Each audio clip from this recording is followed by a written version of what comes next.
कैसे हैं आप लोग? सब ठीक हैं?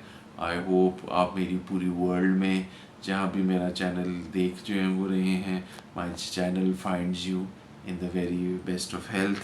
फ्रेंड्स, आज हम जिस बॉलीवुड पर्सनालिटी के बारे में बात करेंगे वो किसी तारुफ के मोहताज नहीं है, बल्कि अगर हम उनके बारे में ये बात करें कि अगर हम टॉप 5 एक्टर फिल्म मेकर की लिस्ट बनाएं जो कि पायनियर्स थे बॉलीवुड के, तो कोई ऐसी लिस्ट नहीं होगी जिनमें उनका नाम ना हो।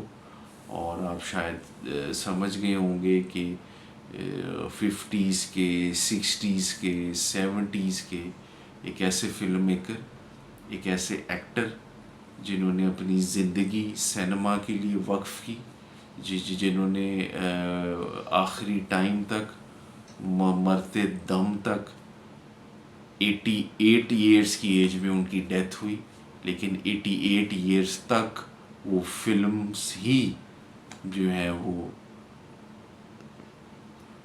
वो बनाते रहे और हम लोगों को एंटरटेन करते रहे।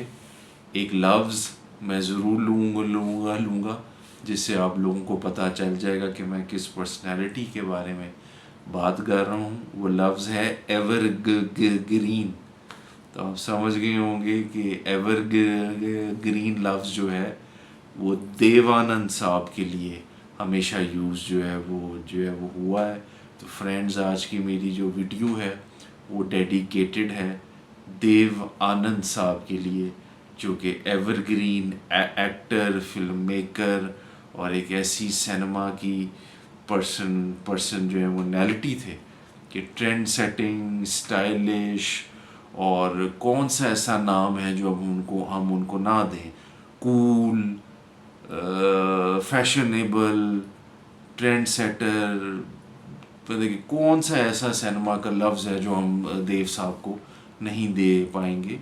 और फ्रेंड्स, एक और बहुत बड़ी उनकी बात कि जैसे आजकल हम पिछले 30-40 सालों से ये देख रहे हैं कि 3 खान्स बॉक्स ऑफिस पर छाए हुए हैं, सलमान, शाहरुख और आमिर। तो इनको मूर्ति भी कहा जो है हो जाता है।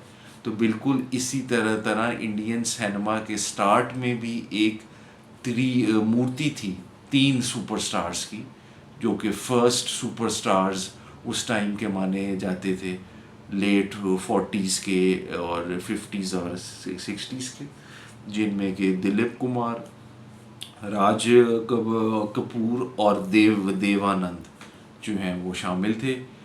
राज साहब पे लास्ट ईयर हमने वीडियो बनाई, देव साहब पे आज हम वीडियो बना रहे हैं, और पीछे रह जाएंगे king of cinema Dilip Kumar. बहुत जल्द जिस दिन मौका मिला दिलीप साहब के लिए भी आपके लिए वीडियो बना के लेकर आएंगे। तो फ्रेंड्स, देव साहब के बारे में मैं क्या बात करूं, मैं कहां से शुरू करूं, मैं कहां ख़त्म करूं, मैं किस फिल्म की बात करूं, मैं किस फिल्म की बात ना करूं, मैं किस स्टाइल की बात करूं, मैं किस स्टाइल की बात ना करूं कि गुरदासपुर शहर में पैदा होने वाला एक जो है एक हैंडसम तरीन जो है वो लड़का, जिसने कि गवर्नमेंट कॉलेज यूनिवर्सिटी लाहौर से ग्रेजुएशन की, और उसके बाद वो लड़का फिल्मों में काम करने बॉम्बे चला गया।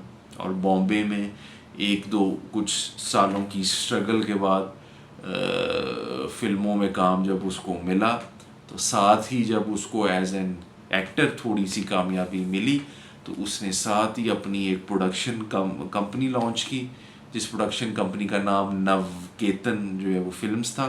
और नवकेतन जो है वो फिल्म्स ने कोई तकरीबन 35 फिल्में जो हैं वो प्रोड्यूस की, जिसमें से 18 या 19 जो हैं वो बॉक्स ऑफिस पे कामयाब हुई। तो देव साहब ने जब फिल्में बनाई तो उन्होंने कभी ये नहीं देखा कि ये फिल्म चलेगी या नहीं, वो हमें एंटरटेन ही करते रहे, चाहे वो फिल्म चली या ना चली। तो जो है वो फ्रेंड्स, देव साहब की कौन सी फिल्म चली, कौन सी नहीं चली, ये तो आप लोग गूगल पे चेक कर ही लेंगे।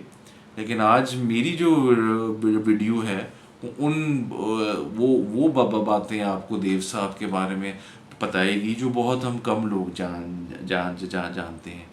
एक पढ़ा लिखा हैंडसम एक्टर जिसने कि अपनी बहुत ज़्यादा स्टाइलिश फास्ट डायलॉग जो है वो डिलीवरी से ऑडियंस के दिल जीते, अपने इंतहाई हैंडसम लुक्स, अपनी आँखों के एक्सप्रेशन की वजह से एक ऐसा हीरो जो कि 60 साल तक 70 साल तक लोगों के जहनों पे अपने अदाकारी के अपनी फ़न के नकूश छोड़ गया। और फ्रेंड्स एक ज़माने में इतनी फ़ैन फॉलोइंग उनकी होती गई कि काला सूट पहनना उन पे बैन कर दिया गया था कि ये जो है वो लड़का, ये ही हीरो जब काला पैंट कोट पहन के आता है तो गर्ल्स बिल्कुल पागल हो जाती हैं। तो इस शख्स को काला पैंट कोट पहनना हम बैन कर जो है वो देते हैं। राजेश खन्ना की वो स्टारडम तो हमने देखी थी कि जिसमें गर्ल्स उनकी गाड़ियों को किस जो है वो करती थी। लेकिन देव साहब की भी एक ऐसी सुपर स्टारडम थी कि काला पैंट कोट पहनने का उनको मना कर दिया गया था कि तुमने काला पैंट कोट नहीं पहनना, गर्ल्स जो हैं वो बिल्कुल पागल हो जाती हैं तुम्हारे काला पैंट कोट में पहन के। तो फ्रेंड्स, जिस शख्स ने ऐसा क्रेज़ देखा हो, जिस शख्स ने ऐसा सुपर स्टारडम देखा हो, तो उसके लिए कामयाबी या नाकाम जो है वो याबी ऐसी क्या बात है।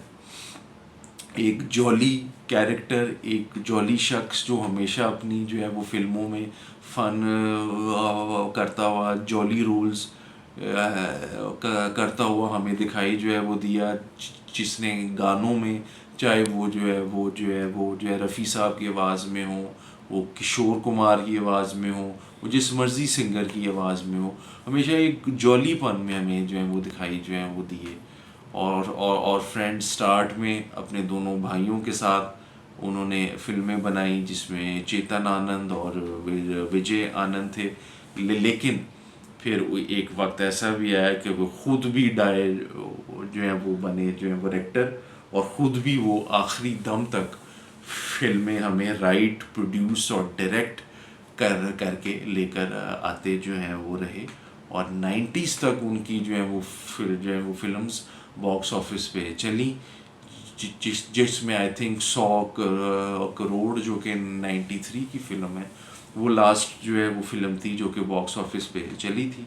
उसके बाद वो चाहे 2011 तक फिल्में बनाकर आते रहे, लेकिन कामयाबी उन्होंने 90s तक देखी, लेकिन उसके बाद भी कामयाबी नाकामयाबी की परवाह करते हुए वो काम करते गए।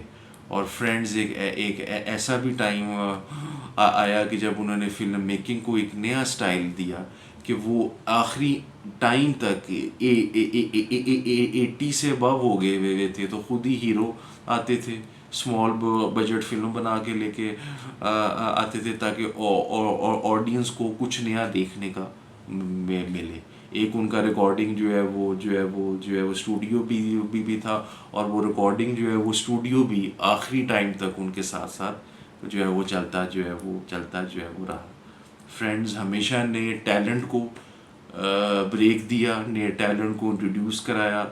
जीनत अमान, जैकी श्रॉफ, अनीता अयूब और बेतहाशा ऐसे स्टार्स थे जिनकी पहली फिल्म्स देव साहब के प्रोडक्शन बैनर में थी, और उन्होंने जो है वो ये स्टार्स जो हैं वो बॉलीवुड फिल्म इंडस्ट्री को दिए।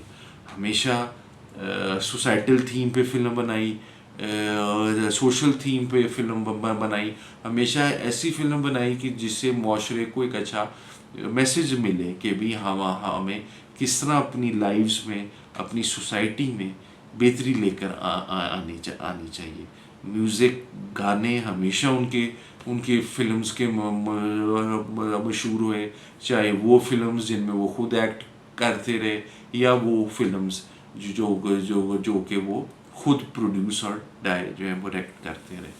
फ्रेंड्स, देव साहब के बारे में सबसे जो अच्छी बात जो हम सबको याद रखनी चाहिए, हम सबको अप्रिशिएट करनी चाहिए, वो ये है कि कभी भी लाइफ में पीछे मुड़ के नहीं देखा, कभी हार नहीं मानी, कभी सैड नहीं हुए, हमेशा लाइफ को एक नए दिन की तरह लेकर चले, एक नए दौर की तरह लाइफ को गुजारा। और हम सबको भी, चाहे यंग लोग थे, चाहे बूढ़े जवान, सबको यही मैसेज दिया कि बस आगे चलते जाओ, लाइफ में आगे चलो, लाइफ में नए नए काम करो, पीछे मुड़ के ना देखो, कभी सैड ना हो कि मैं फेल हो गया हूँ, मेरे से काम नहीं हो रहा। वो कहते थे बस काम करते रहो, कामयाबी खुद ही मिलेगी। अपने आप को एक्टिव रखो, अपने आप को हेल्थी रखो। मैं देखिए, आप फ्रेंड्स खुद देखेंगे एक शख्स जो कि आखिरी टाइम तक 88 ईयर्स का था, 88 ईयर्स तक हम में से अगर 100 लोग हों तो शायद 3-4 लोग ही हों जो 88 ईयर्स की एज तक पहुँचे। लेकिन 88 ईयर्स की एज तक एक शख्स काम कर रहा है, फिल्में बना रहा है, हम सबको एंटरटेन कर रहा है, हार नहीं मान रहा। बॉम्बे, लंदन, डेथ भी उनकी वहीं पर हुई जो है यूके में। तो फ्रेंड्स, ये हमारे लिए सीखने वाली चीज़ें हैं कि हमें भी आखिरी टाइम तक काम जारी रखना चाहिए, हार नहीं माननी चाहिए, अपने आप को एक्टिव जो है वो रखना चाहिए। कामयाबी दे देना अल्लाह ताला का काम है। तो फ्रेंड्स, देव साहब की लाइफ से, देव साहब की जो है वो फिल्म से हमें हमेशा ये सीखना चाहिए कि जॉली फ्रेंडली मूड में कैसे और हमेशा पॉजिटिव हो के हमने कैसे चलना है, हमने कैसे काम करना है, और कैसे फ्रेंड्स हमने कामयाब होकर आना है। फ्रेंड्स, देव साहब की एक फ़िल्म है हम दोनों, 1961 की। उसका एक गाना है बड़ा मशहूर, रफ़ी साहब की आवाज़ में, कि मैं ज़िंदगी का साथ निभाता चला गया, हर फिक्र को धुएं में उड़ाता चला गया। तो फ्रेंड्स, देव साहब ने भी ऐसी लाइफ को गुजारी, वो ज़िंदगी का साथ जो है वो निभाते चले गए, हर फिक्र को धुएं में उड़ाते चले गए। तो फ्रेंड्स, हमें भी लाइफ ऐसी ही गुजारनी चाहिए, लाइफ को ऐसे ही लाइफ से सबक सीख कर हमें ऐसे ही लाइफ गुजारनी चाहिए। तो फ्रेंड्स, आई होप ये आज जो मैंने वीडियो आपके लिए बनाई है, जिसमें मैंने देव साहब की जो एक लाइफ है, देव साहब की जो जर्नी है, उसके बारे में आपसे मैंने बात है की। फ्रेंड्स, आज मैंने एक थोड़ी सी डिफरेंट अप्रोच आपको दी है कि मैंने आज आपसे ये बात नहीं की कि देव साहब की ये फिल्में हिट थी, देव साहब की ये फिल्में फ्लॉप थी। बिकॉज मैं ये समझता हूँ कि देव साहब एज ए इंसान, एज एन आर्टिस्ट, एक इतनी बड़े शख्स थे कि उनको अगर उनकी जो है वो फिल्म्स को मैं फ्लॉप या हिट में तोलूँगा तो शायद उनकी उस आर्ट के साथ, उनकी उस कला के साथ हम ज़्यादती करेंगे कि इतने बड़े शख्स को हम हिट, फ्लॉप या इन चीज़ों में हम उनको तोलेंगे। तो फ्रेंड्स, एंड में मेरे फिर आपको यही होगा मेरा मैसेज कि देव साहब की लाइफ से सीखें, कभी हार ना माने, काम करते रहें, अपने आप को हेल्थी रखें, अपने आप को यंग रखें, अपने आप को जवान रखें, कामयाबी को कभी सिर पे ना चढ़ाएं, नाकामयाबी को कभी दिल पे मत लें, और ज़िंदगी का साथ और निभाते चले जाएं, और हर फिक्र को धुएं में उड़ाते चले जाएं। जब तक सिनेमा है, देव आनंद का नाम सुनहरे हरूफ में ही जो है वो लिखा जाएगा। फ्रेंड्स, आई होप ये मेरी आज की ट्रिब्यूट आपको अच्छी लगी होगी। इंशाल्लाह नेक्स्ट वीक फिर मुलाकात होगी एक नए टॉपिक के साथ। लेकिन तब तक एक बड़ा ज़रूरी काम आपने नहीं छोड़ना। वो क्या है, वो आप सबको पता है कि मेरे चैनल को लाइक करना और सब्सक्राइब करना आपने नहीं भूलना। See you next week with a new topic. Stay tuned to my YouTube channel.